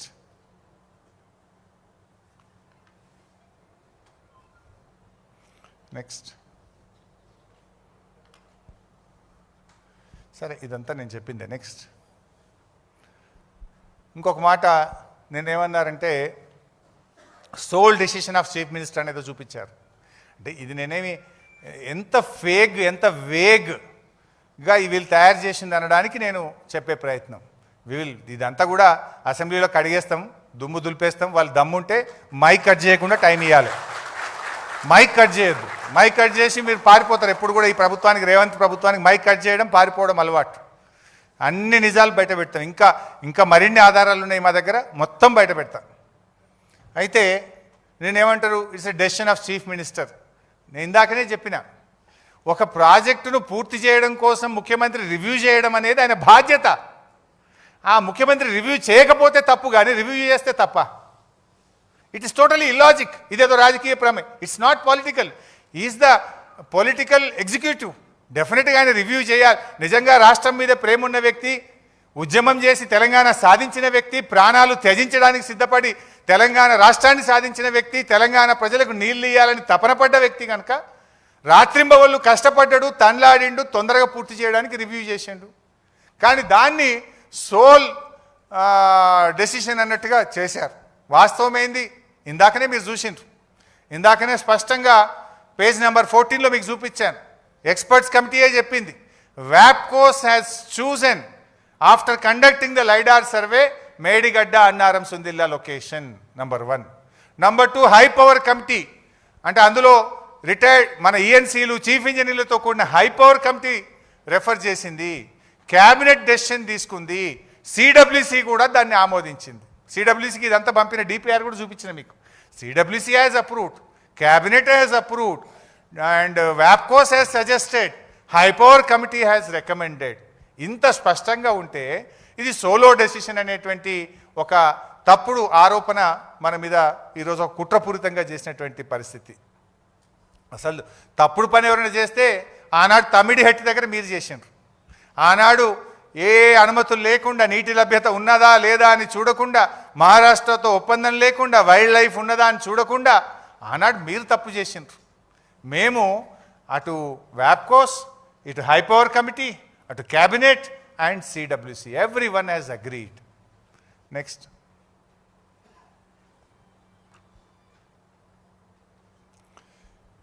ఇందాక నేను ఏది వ్యాప్కోస్ సంగతి చెప్తూ వచ్చినా కదా, ఏది క్యాబినెట్ అప్రూవల్ గురించి. ఇది సోలో డెసిషన్ అన్నారు. It is not solo decision, it is the cabinet decision. ఇది చూడండి మీరు, ఇది క్యాబినెట్ ఎజెండా నోట్స్. యాక్చువల్గా ఇంకా నా దగ్గర ఆ రోజు మేము ఇట్లా చేస్తారు వీళ్ళని తెలియదు కదా, ఇంకా చాలా కాయిదాలతో నేను లెటర్ పెట్టిన చీఫ్ సెక్రటరీకి, నాకు హోల్ క్యాబినెట్ మినిట్స్ కావాలి, క్యాబినెట్ ఎజెండా కావాలంటే దే ఆర్ నాట్ గివింగ్. ఇంకా చాలా ఆధారాలు ఉన్నాయి. అప్పుడు గీళ్ళు గిట్లా కమిషన్లు వేస్తారు, కోడిగుడ్డు మీద ఈకలు బీక్తారు, బురద జల్తారు అనుకుంటే అన్నీ పెట్టుకుంది ఉంటాయి. బట్ నా దగ్గర ఉన్న డాక్యుమెంట్స్లోనే ఈరోజు మీకు చూపించే ప్రయత్నం చేస్తున్నా. ఇది క్యాబినెట్ డెసిషన్ ఆన్ 14 జూన్ 2016. ఇది ఎవరెవరు మినిస్టర్లు ఆ రోజు హాజరైనరు, ఎన్ని గంటలకు, 12 గంటలకు అయింది. 3 June 2016 in the council hall, secretariat, KCR గారి నాయకత్వంలో హాజరైన మంత్రులు. Ratification of the action of the department in having entrusted certain works on nomination basis to WAPCOS. WAPCOS అనేటువంటి సంస్థకు సర్వే చేసి తమ్మిడిహట్టికి ప్రత్యామ్నాయంగా నీళ్లు ఎక్కడున్నాయి, ఎక్కడి నుంచి తీసుకోవచ్చు అని వాళ్ళకే ఇచ్చాం. అది కూడా వాళ్ళకే ఎందుకు ఇచ్చినామంటే, అప్పుడు ప్రాణహిత చేవెళ్ళక కూడా నాటి కాంగ్రెస్ ప్రభుత్వం వ్యాప్కోస్కే ఇచ్చింది. వ్యాప్కోస్ ఈజ్ ఎ కేంద్ర ప్రభుత్వ సంస్థ, it's a government of India organisation. So ఆనాడు కాళేశ్వరం మీద 7 లింకులను కూడా వ్యాప్కోసే చేసింది కనుక, ఇప్పుడు మార్చాల్సింది ఒక లింకే కనుక, వాళ్లకు ప్రాజెక్టు మీద పూర్తి అవగాహన ఉంది కనుక, ఆ కాంగ్రెస్ ఇచ్చినటువంటి కేంద్ర ప్రభుత్వ సంస్థ వ్యాప్కోస్కే క్యాబినెట్ నిర్ణయం ద్వారా రాష్ట్ర ప్రభుత్వం వారికి ఇచ్చింది. మీరు ఏం మాట్లాడతారు? ఇది సోలో డిసిషన్, దీనికి క్యాబినెట్ నిర్ణయం లేదు. That is the cabinet resolution, it is decision of the cabinet. And మీకు ఇందాక చూశారు, ద ఎక్స్పర్ట్స్ కమిటీ, నిపుణుల కమిటీ కూడా అదే చెప్పింది. I think I'm clear here. It is not solo decision, it is cabinet decision. Next, cabinet sub committee. Cabinet sub committee on re-engineering, Kaleshwaram project వివిధ ప్రాజెక్టుల మీద వేసినారు. ఆ రీఇంజనీరింగ్ది కూడా ఇంకా డీటెయిల్స్ ఉన్నాయి, మళ్ళొకసారి చెప్తా, లెందీ అవుతుంది. సబ్ కమిటీ ముందు ఆ రోజు ఏం ప్రజెంటేషన్ పెట్టిండ్రు? Sub committee is well aware of Medigadda Annaram Sundilla. Subcommittee is very clear why re-engineering has been done, and subcommittee was asked ఏం చేయాలి అని సూచనలు సలహాలు అడిగారు. సో ఆ క్యాబినెట్ సబ్ కమిటీ ఇచ్చిన రికమెండేషన్స్ను 3 జూన్ 2016 నాడు క్యాబినెట్ ఆమోదించింది. Irrigation cat department, re-engineering of major irrigation projects, recommendations of the cabinet sub committee approved the recommendation of the sub committee. అంటే క్యాబినెట్ సబ్ కమిటీ రికమెండేషన్ కూడా, it's a clear cut cabinet approval is there. Next. ఈ మేడిగడ్డ, అన్నారం, సుందిల్ల ఈ 3 బ్యారేజీలను 2 సందర్భాల్లో August 1, 2018 May 27, 2018 August 1, 2021లో cabinet ఆమోదం తీసుకోవడం జరిగింది. First RE, second RE. ఇది మీరు చూస్తే May 27, 2018 INCAT Department Kaleshwaram project construction of 3 barrages across Godavari River and 3 lift irrigations at Medigadda, Annaram, Sundilla under link 1 of the project. Project variations necessitated during the execution with reference to the administrative sanction accorded earlier. With reference to the administrative sanction accorded earlier. Revised administrative approval. అంటే మనం ratification చేయడం జరిగింది. ఇచ్చిన జీవోలను cabinet ఏ రోజు? May 27, 2018. It's a cabinet ratification for 3 barrages. Next. This is again on 1st August 2021. Approval for the final estimate for the work Kaleshwaram project, Medigadda barrage, construction of barrage with radial guest hosting arrangements including formation of guide bunds on either side of the barrage. నేను ఒక దగ్గర మాట్లాడుతున్నారు additional వర్క్స్కు cabinet approval లేదు. It was very clearly mention. దానికి కూడా guide bunds etcetera కూడా Medigadda final approval కూడా మరొకసారి కూడా క్యాబినెట్ అప్రూవల్ తీసుకోవడం జరిగింది. నెక్స్ట్, ఇది అన్నారం, ఐ థింక్ రైట్. అన్నారంకు కూడా 11th August 2022 నాడు Annaram barrage administrative approval to the final estimate for the work of construction of Annaram barrage with radial gates. ఎవరెవరు హాజరైందో కూడా అక్కడ ఉన్నది మీకు. మహమూద్ అలీ, ఇంద్రకరణ్ రెడ్డి, శ్రీనివాస్ యాదవ్ గారు, జగదీష్ రెడ్డి గారు, నిరంజన్ రెడ్డి గారు, ఈశ్వర్ గారు, దయాకర్ రావు గారు, శ్రీనివాస్ గౌడ్ గారు, ప్రశాంత్ రెడ్డి గారు, మల్లారెడ్డి గారు, హరీష్ రావు గారు, సబితా గారు, గంగుల కమలాకర్ గారు, సత్యవతి గారు, పువ్వాడ అజయ్ కుమార్ గారు. సో ఇట్స్ వెరీ క్లియర్ కదా బై సాబ్. అందులో అయితే ఇద్దరు ఆడనే ఉన్నారు. ఇప్పుడు వాళ్ళని అడిగితే చెప్తారు కదా ఇవి అయినాయా కాలేదా. నెక్స్ట్, దిస్ ఈజ్ సుందిల్లా బ్యారేజ్కు క్యాబినెట్ అప్రూవల్. ఇంకే ఎవడన్నా క్యాబినెట్ అప్రూవల్ లేదంటే ఇంకేం చేయాలిగా నేను? ఎన్నిసార్లు ఉన్నాయి? Is it not true? ఇంకా యాక్చువల్గా నా దగ్గర ఇదే ఉంది, దీని నోట్ ఉంటుంది, క్యాబినెట్ నోట్. అది అడిగినా నేను యాక్చువల్ ఆ నోట్లో ఇంకా డీటెయిల్గా ఉంటుంది. ఒక్కొక్క నోట్లో 20-30 పేజీలు, 50 పేజీలు, 100 పేజీల నోట్ క్యాబినెట్లో పెట్టేవాళ్ళం. ఆ రోజు డిస్కస్ చేసేవాళ్ళం. గంటల కొద్ది కేసీఆర్ గారు డిస్కస్ చేసేవారు, అప్రైజ్ చేసేవారు అందరికీ కేసీఆర్ గారు. మా సెక్రటరీ గారు చెప్పేవారు. అంటే ఆ నోటు కావాలని నేను అడిగితే ఇస్తలేదు గవర్నమెంట్. ఇంకా డీటెయిల్గా ఉంటుంది అందులో. క్యాబినెట్లో ఏమేం పెట్టిన నోట్లా, ఏమేం డిస్కస్ చేసిందో కూడా that was very very clearly discussed. Next sir, ఇప్పటిదాకా క్యాబినెట్ అప్రూవల్స్ చూశారు. ఇంకా చాలా ఉన్నాయి. నా దగ్గర అందుబాటులో ఉన్న క్యాబినెట్ అప్రూవల్సే మీకు చూపించాను ఇప్పుడు. ఇది one more thing, the other side of the approvals. ఇది కూడా మీకు కూడా తెలిస్తే మంచిది. క్యాబినెట్ అప్రూవలే కాదు, అసెంబ్లీ అప్రూవల్స్ కూడా ఉన్నాయి. Assembly approval is more powerful than the cabinet approval. More powerful than the cabinet approval. So governor గారి ప్రసంగం 10th March 2016 నరసింహన్ గారు, గవర్నర్ గారు అసెంబ్లీలో ఉభయ సభలను ఉద్దేశించి మాట్లాడిన ప్రసంగం. అయితే మీకు ఒక ఐడియా ఉండాలి, గవర్నర్ ప్రసంగం ఎవరు తయారు చేస్తారు? ప్రభుత్వం, cabinet. It is approved by cabinet. అంటే గవర్నర్ ప్రసంగానికి కూడా క్యాబినెట్ అప్రూవల్ ఉందంటే గవర్నర్ ప్రసంగంలో మెన్షన్ చేయబడిన కాళేశ్వరంకు కూడా క్యాబినెట్ అప్రూవల్ ఉన్నట్టే కదా ఒకటి. And it is approved by governor. ఆ ప్రసంగాన్ని గవర్నర్ గారు అప్రూవ్ చేసే కదా ఆయన వచ్చి చదివేది. It is approved by cabinet, approved by governor, approved by assembly. So ప్రాజెక్టులు సరళీకృతం చేయడానికి కీలకంగా సమీక్షించి అవసరమైన చోట తిరిగి డిజైన్ చేయడం జరిగింది. అంబేద్కర్ ప్రాజెక్ట్, కాళేశ్వరం ప్రాజెక్ట్ అని దాని గురించి ఆయన స్పష్టంగా తన గవర్నర్ ప్రసంగంలో కూడా చెప్పారు. Next, this is finance minister Rajender గారి ప్రసంగం. మీకు కూడా తెలియాలి, ఫైనాన్స్ మినిస్టర్ బడ్జెట్ ఎవరు అప్రూవ్ చేస్తారు? క్యాబినెట్ అప్రూవ్ చేస్తుంది. క్యాబినెట్ అప్రూవ్ చేసిన తర్వాత ఏడికి పోతుంది? అది గవర్నర్ దగ్గరికి పోయి గవర్నర్ సంతకంతోనే ఆర్థిక మంత్రి బడ్జెట్ను అసెంబ్లీలో ప్రవేశపెడతాడు.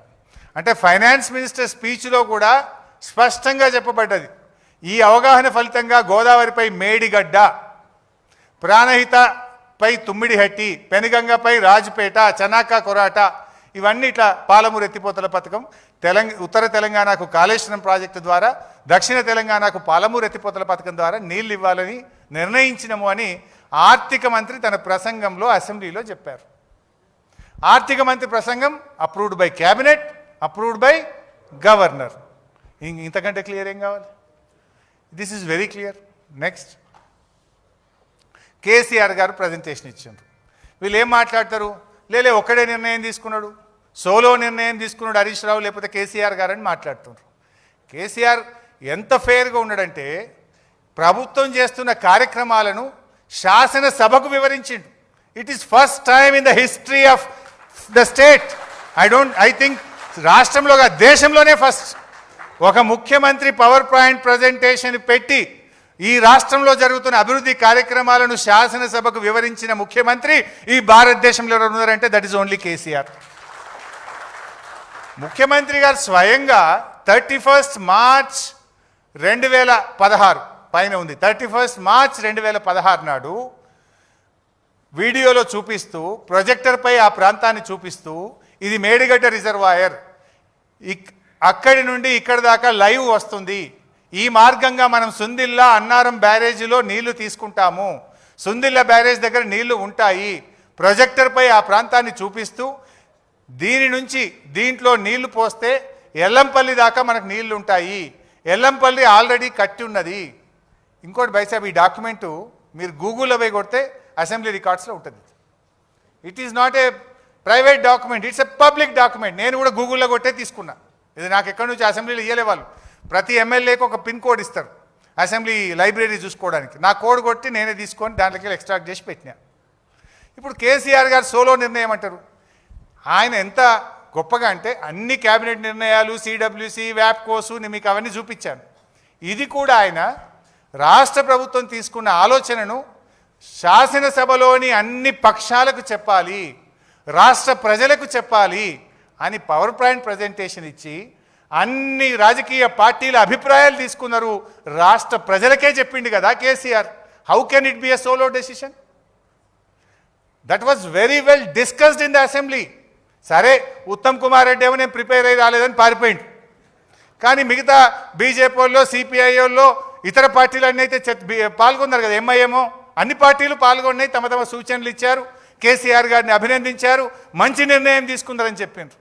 అంటే కేసీఆర్ గారు అంత స్పష్టంగా తన ప్రభుత్వ ఆలోచనను శాసనసభ ద్వారా సభను కాన్ఫిడెన్స్లోకి తీసుకొని, సభలోని విపక్షాల సూచనలు తీసుకొని రాష్ట్ర ప్రజానికానికి చెప్పి ఇంత ఓపెన్గా, ఇంత ట్రాన్స్పరెంట్గా కేసీఆర్ చేస్తుంటే ఇది సోలో నిర్ణయం అని కమిషన్ రిపోర్ట్ ఇవ్వడం అంటే is it fair? Will it be correct? ఒక్కసారి ఆలోచించండి దయచేసి. నెక్స్ట్, సరే, ఇప్పుడు 3 points I have covered now. Point number 1, Tamidihatti to Medigada decision is not sincere అన్నారు. Whether it is sincere or not, I think మీరు రాష్ట్ర ప్రజలందరూ కూడా డాక్యుమెంట్లతో సహా చూశారు. Who is sincere, who is not sincere, now people come to know. And the second, cabinet approvals లేవన్నారు. Not only cabinet approvals, I have shown assembly approvals also. How fair BRS government. And we are open to the people, open to the house. We have taken the opinions of the various political parties and the members of the assembly.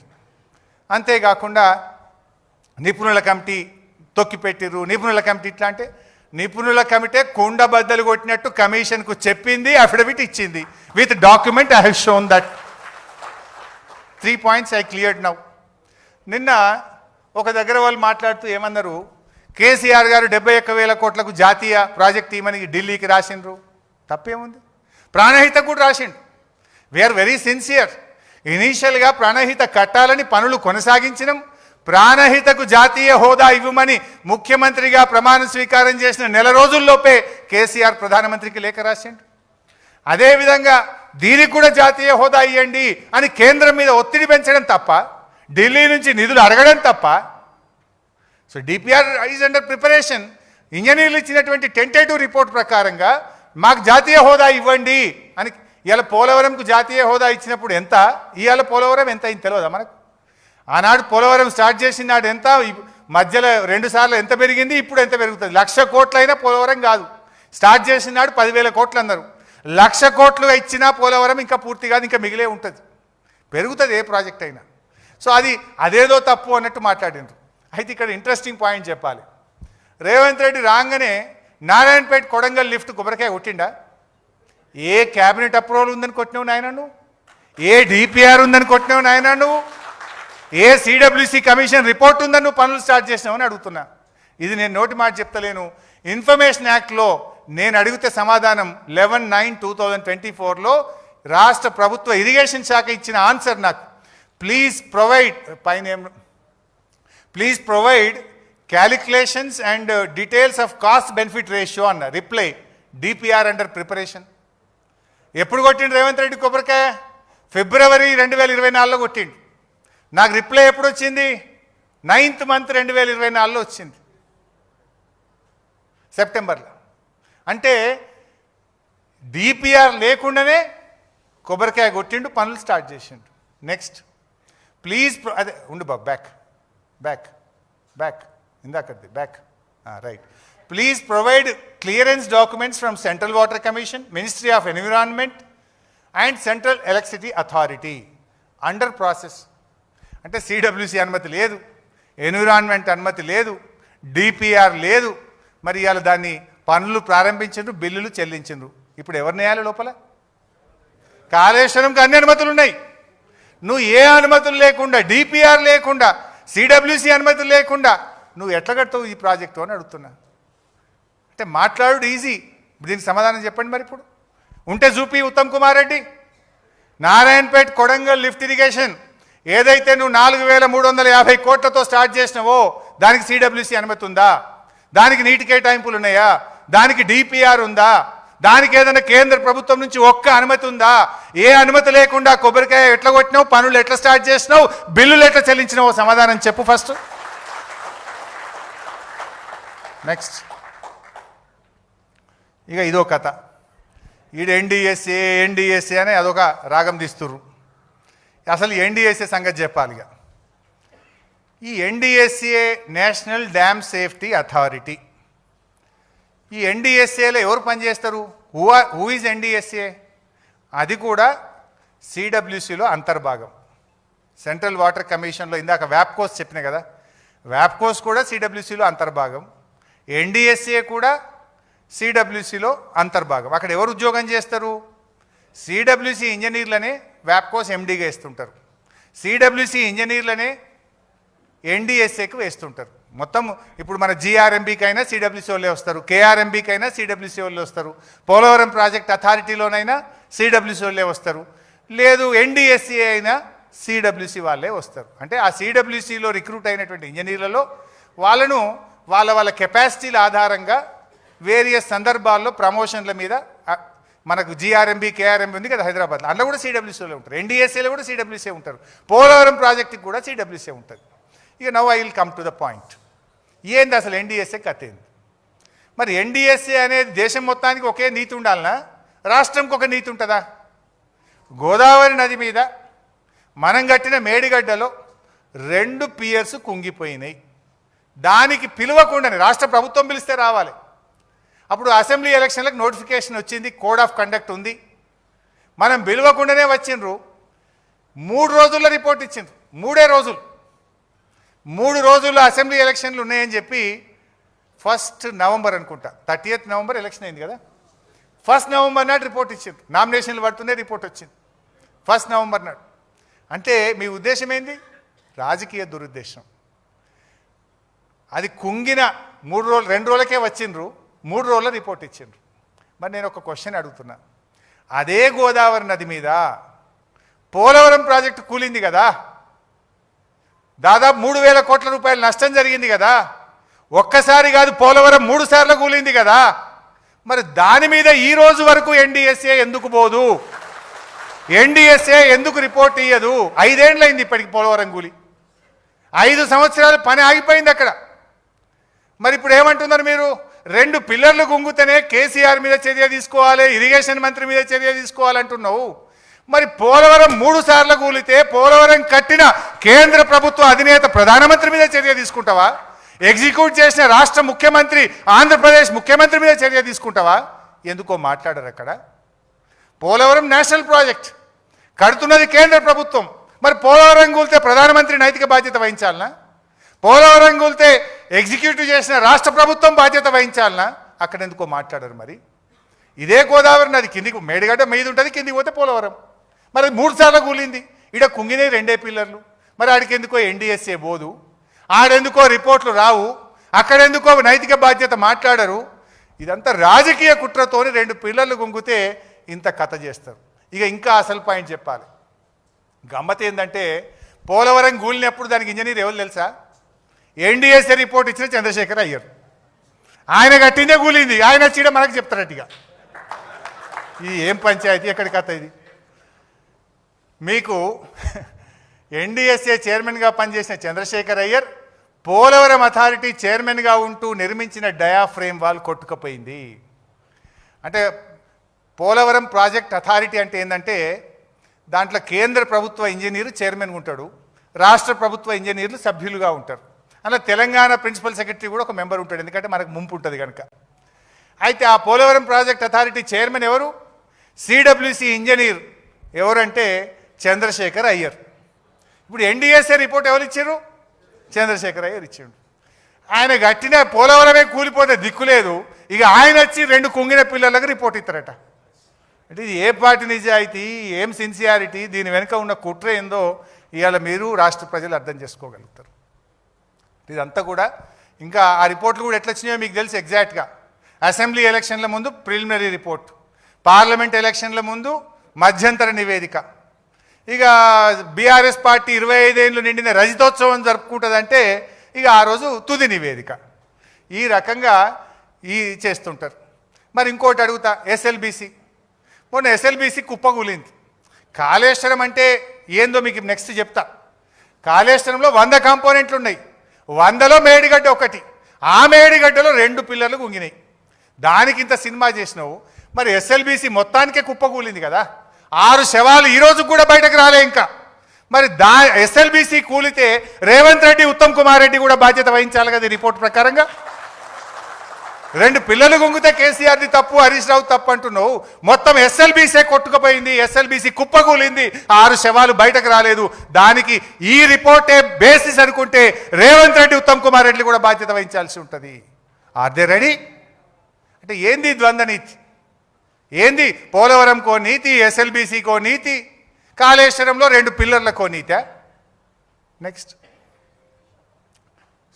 అద్దెపెట్టు ముందు right. సరే, కాళేశ్వరం రేవంత్ రెడ్డి నిన్న గారిని ఎప్పుడు మాట్లాడినా ఉత్తమ్ కూడా కాళేశ్వరం కుప్పకూలింది, కాళేశ్వరం కుప్పకూలింది అని Goebbels మాటలు మాట్లాడతారు. అసలు వాట్ ఈస్ కాళేశ్వరం? పోయిన ఎండాకాలంలో కూడా కాళేశ్వరం ద్వారా లక్షలాది ఎకరాల్లో పంట పండింది. I'm ready for any kind of challenge. పండలేదా కాళేశ్వరం ద్వారా? బస్వాపూర్ కింద నల్గొండ జిల్లాలో పండింది, కొండ పోచమ్మ సాగర్ కింద మెదక్ జిల్లాలో పంట పండింది, మల్లన్న సాగర్ కింద సిద్దిపేట సిరిసిల్ల జిల్లాలో పంట పండింది, రంగనాయక్ సాగర్ కింద సిద్దిపేట సిరిసిల్ల జిల్లాలో పంట పండింది, అన్నపూర్ణ కింద కరీంనగర్ జిల్లాలో పంట పండింది. ఇది నిజం కాదా? కూలిందని మాట్లాడతావు.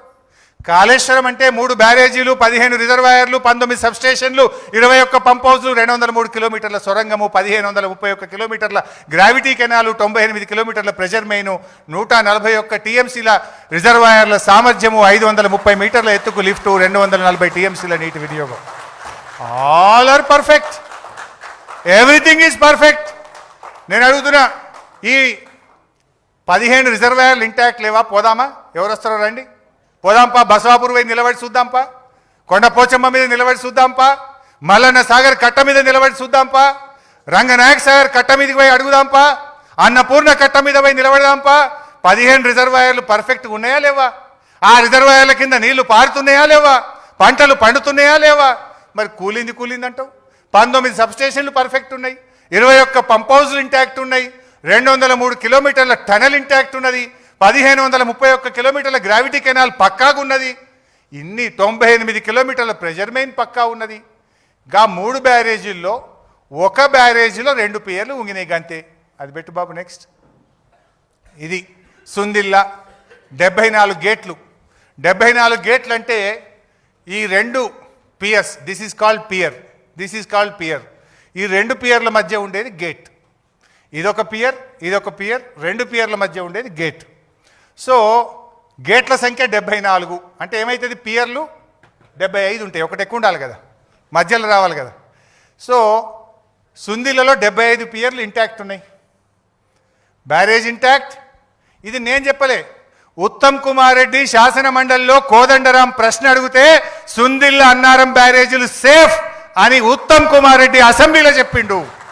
అడిగింది కోదండరాం, చెప్పింది ఉత్తమ్ కుమార్ రెడ్డి. ఇప్పుడు రాజకీయాల కోసం డ్రామాలు ఆడుతున్నారు. మరి అసెంబ్లీలో మాట, బయట ప్లాట్ఫామ్ల మీద మాట ఉంటుందా? Your self you told in the assembly Sundilla Annaram barrages are safe. Yes, we're today also we're saying Kannepalli pump house వద్దు, ఈ నిమిషానికి నీళ్లు బారి ఇచ్చచ్చు, తెలంగాణ రైతాంగానికి నీళ్లు అందించచ్చు. సో సుందిల్లలో 75 పియర్లు intact, barrage is intact. Annaram 65 గేట్లు అంటే 66 piers, 66 piers intact, barrage is intact. No coming to Medigadda 85 pier గేట్లు అంటే 86 పియర్లు ఉంటాయి. 86 పియర్లలో కుంగినే ఎంత? 2. ఇక కాళేశ్వరం కూలిందంటేనేమైనా మరి ఇంతకుముందు చూపించినాయి కదా, 15 రిజర్వాయర్లు పక్కా ఉన్నాయి, 203 కిలోమీటర్ల టనల్ పక్కా ఉంది, 21 పంప్ హౌస్లు పక్కా ఉన్నాయి, సబ్స్టేషన్లు పక్కా ఉన్నాయి, 1531 కిలోమీటర్ల గ్రావిటీ కెనాల్ పక్కా ఉన్నది, అన్ని పక్కా ఉన్నాయి. 2 పియర్లు గుంగితే కాళేశ్వరం కూలింది, కాళేశ్వరం కూలింది అని దొంగ మాటలు దుష్ప్రచారం చేయడం కాదా? ఇది సమాజాన్ని తప్పుదో పట్టించడం కాదా? గా 2 పియర్లు రిపేర్ చేసి రైతాంగానికి నీళ్ళు ఇవ్వడం నీ ప్రాధాన్యతన్నా? ఎంతసేపు కేసీఆర్ మీదనో బీఆర్ఎస్ మీద బురద తల్లి రాజకీయ పబ్బం గడుపుకోవడం నీ యొక్క బాధ్యతనా అని నేను అడుగుతా ఉన్నా. నీ ప్రియారిటీ ఏంది అని నేను అడుగుతా ఉన్నా. సో దీన్ని బట్టి ఇంకా చాలా విషయాలు ఉన్నాయి, కానీ I don't want to take much time. But ఒకటే విషయం, ఇప్పుడు నేతి బీరకాయలో నెయ్యి ఎంత ఉన్నదో తెలుసుకోవడానికి ఒక విషయం సరిపోతుంది. అన్నం ఉడికిందా లేదా చూడాలంటే ఒక మెతుకు ముట్టుకుంటే తెలిసిపోతుంది. ఈ రిపోర్ట్ నిజమా అబద్ధమా సరే 650 పేజీలు బయటకు వస్తే తెలుస్తుంది. బట్ నిన్న వాళ్ళు చెప్పిన దాని ప్రకారంగా అది నిజమే అనుకుంటే, నేను 3 ఆధారాలు కుండ బద్దలు కొట్టినట్టు చెప్పిన కదా, క్యాబినెట్ అప్రూవల్ లేదు అంటే ఉన్నది అని మూపోటు జవాబు ఇచ్చినాం. నిపుణుల కమిటీ పక్కకు పెట్టినరు అంటే ఆ నిపుణుల కమిటీ అఫిడవిట్ రూపములో కమిషన్కే సమాధానం చెప్పింది, మా రిపోర్టు మీదనే ప్రభుత్వం నిర్ణయం తీసుకున్నది అని. ఇక నీళ్లు లేవు అని ఉమాభారతి లెటర్ చూపిస్తే ఆ లెటర్లోనే 3వ పేజీల ఆమెనే చెప్పింది నీళ్లు లేవు అని చెప్పి, అది కూడా బయట పెట్టినా. ఇప్పుడు ఎక్కడ నిజాయితీ ఉంది, ఎవరిది నిజాయితీ అని నేను మాట్లాడుతాను. మీదంతా కూడా రాజకీయ పబ్బం గడుపుకునే ప్రయత్నం. కేసీఆర్దేమో తపన, తన్లాట, ఆర్తి, నా ప్రజలకు నా రైతులకు నీళ్లు రావాలనే తన్లాట. ఈరోజు కూడా చెప్తున్నాం, నువ్వు చేస్తే నీకే గౌరవం, నువ్వు చేయకపోయినా మళ్ళీ వచ్చేది బీఆర్ఎస్ ప్రభుత్వమే. ఖచ్చితంగా 2 పిల్లర్లను మరమ్మతు చేస్తాం, రైతాంగానికి నీళ్ళు ఇచ్చి తీర్థమని చెప్పి నేను మీకు మనవి చేస్తా ఉన్నా. ఇప్పుడే ఒక మెసేజ్ ఇస్తుండ్రు, కరెంట్ కట్ చేస్తురట నా పీపీటీ చూడొద్దని జిల్లాలలో. సరే, ఫోన్లలో చూస్తురట కరెంట్ కట్ చేస్తే. సరే, అది వాళ్ళ విజ్ఞత. ఏదో అంటారు చూడండి, దాన్ని పెట్టి అరిచేతిని అడ్డం పెట్టి ఆపలేరు అన్నట్టు నిజాలను ఎప్పుడు కూడా ఆపలేరు. సరే, ఒక సామెత ఉంటుంది, నిజం గడప దాటక ముందే అబద్ధం ఊరంతా చుట్టేస్తుంది అన్నట్టు. ఇవాళ మీరు గోబల్స్ ప్రచారం చేసి మా మీద దుష్ప్రచారం చేసిండ్రు. ఎప్పటికైనా అంతిమంగా నిలబడేది న్యాయం, గెలిచేది ధర్మం. ఖచ్చితంగా మళ్ళీ బీఆర్ఎస్ వస్తుంది. బిడ్డ నువ్వు చేస్తావా చెయ్యి, రాజకీయాలు పక్కన పెట్టి రైతు ప్రయోజనాల కోసం పనిచేయి. లేదన్నా మళ్ళీ వచ్చిన తర్వాత మేము కొద్ది నెలల లోపలనే రీస్టార్ట్ చేస్తాం, రైతాంగానికి నీళ్ళు ఇస్తాం, కాళేశ్వరం తెలంగాణకు వరప్రదాయిని అని రుజువు చేసి చూపిస్తామని చెప్పి మనవి చేస్తూ ఇంత ఓపికగా విన్న మీ అందరికీ ధన్యవాదాలు. Thank you. జై తెలంగాణ, జై కేసీఆర్.